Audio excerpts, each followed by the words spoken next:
Samantala, dinakip naman ng mga taga Manila Police District ang isang lalaki na hulihan ng mga kahinainalang gamit sa May Quirino Grandstand. Nakumpiska mula sa laki ang isang supot ng sari-saring susi at kung ano-ano pang questionableng kagamitan. Agaw eksena pa ito ng palagan ng mga pulis na umaresto sa kanya.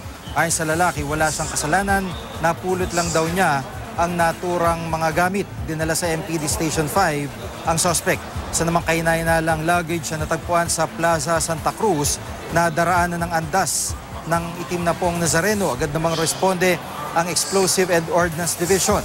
Kinordona ng paligid habang ininspeksyon ang laman ng inabandonang bag. Nang buksan ang naturang bag, nagnegatibo ito sa anumang pampasabog.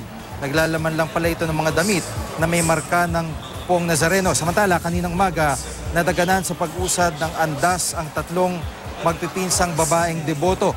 Nabalian sila ng buto matapos mahulog at matapakan ng ilang mga kapwa deboto. Daman silang isinugod sa pagamutan para malapatan ng lunas.